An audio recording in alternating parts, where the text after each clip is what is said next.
Now, there are two fundamentals that I mentioned, and I'm going to talk about them now. Number one fundamental is everything we need is within reach. And number two fundamental is we all need quick wins. Now, let me explain what I mean by each of those. Most of you are familiar with the idea that everything we need is within reach because you heard it in church, or you read it in philosophy, or you just Googled yesterday and you found you got 1 million hits. You know, no matter which point of view you have, everything you need is within reach. So I don't have to say a whole lot more about that, except that we have to accept where we are and start from there, knowing that everything, literally, that we need is within reach. The second thing is that we need quick wins.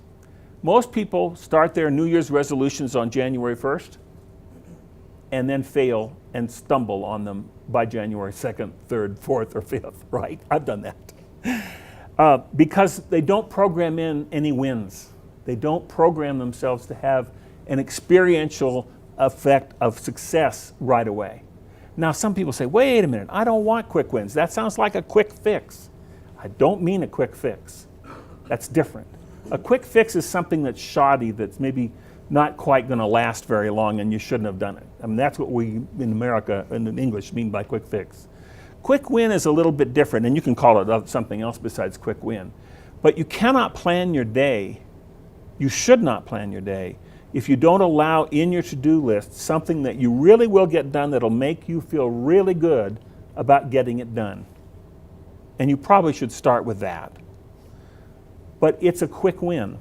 If you don't give yourself a quick win, psychologically you'll get discouraged when you go to bed at night, and you won't be set up to have a successful day the next day.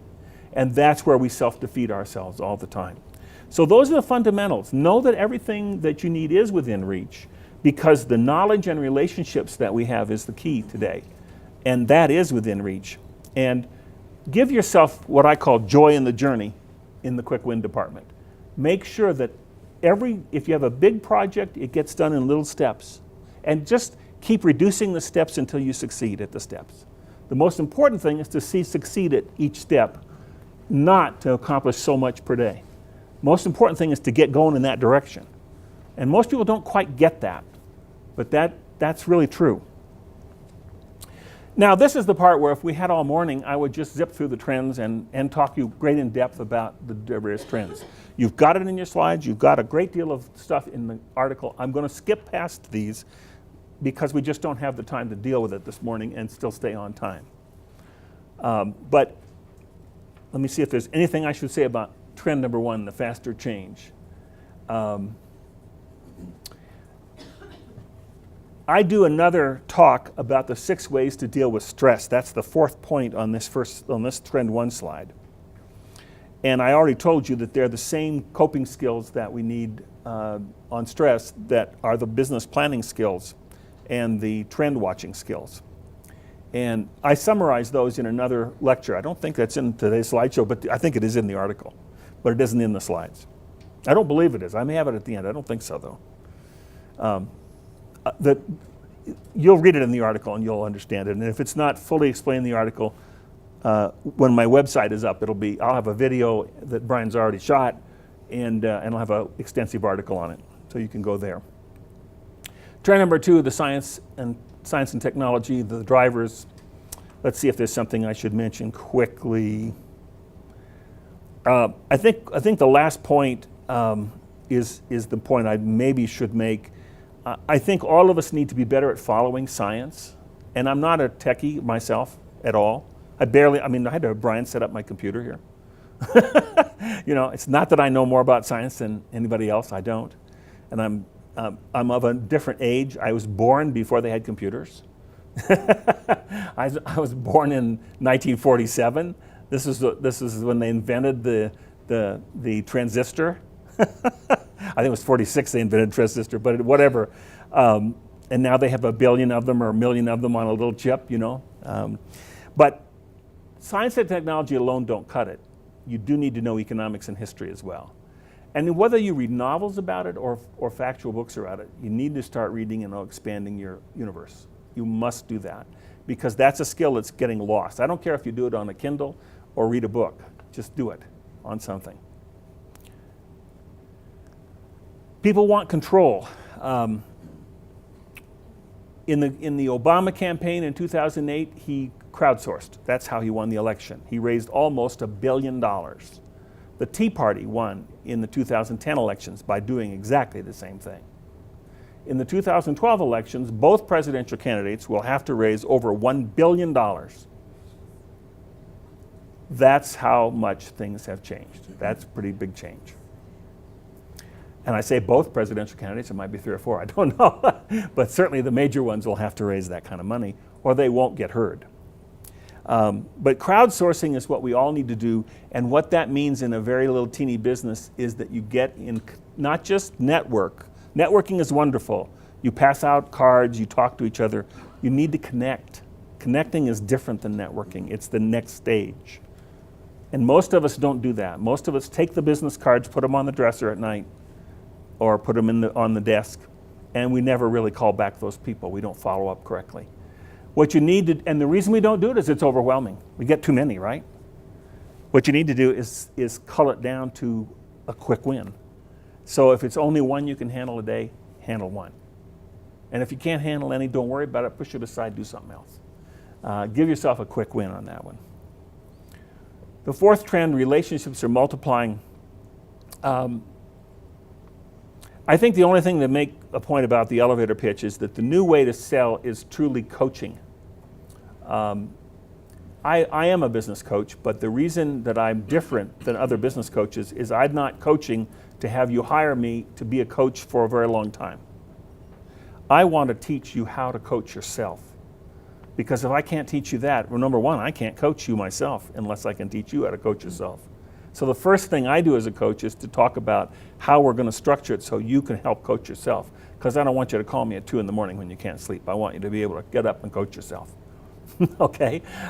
So I think as relationships multiply, we need to realize that taking care of ourselves becomes even more important, not in a selfish way, but we will not be there for others if we don't take care of ourselves in nutrition, in sleep, in exercise. We just won't do it. And we all know that. I mean, it's like uncomfortable to have me say it again, but we all know it. Transparency. There's always going to be fakes and frauds. And especially in the internet today, there's lots of fakes and frauds. And that's not going to go away, and I'm not saying it is. I don't have a view that somehow everybody's going to get caught. I don't believe that. But each fraud will be shorter lived, because the gig will be up sooner for most of them. And that's what the trends show us. Ideas and information are free. I don't know if any of you have heard of the E-Myth. How many in the room have heard of the E-Myth? One person. Interesting. You're nodding your head. CJ's nodding his head. That's in the middle of the slide here. The E-Myth is a book. I don't have it up here. It's an old book. The E-Myth was originally written in 1986. But to tell you how good a book it was self-published in 1986 by Michael Gerber of California. Michael Gerber is now in his 70s. He's about your age. So Michael Gerber has kind of semi-retired, actually. He's not out selling Shackley. I don't understand why not, but he's not. But Michael Gerber wrote a book called The E-Myth in 1986, and in 2007, it finally made it to the New York Times bestseller list of paperback business books, 2007. Why did it? Why did it take so long, and why was it on the market that long? Now, he did revise it. The E-Myth Revisited is now the title of the book, and you can buy it in any bookstore. They always have it, because it's a very popular book. It's pre-digital, so if you were expecting him to tell you how to handle the internet, he won't, because he doesn't even do it well himself.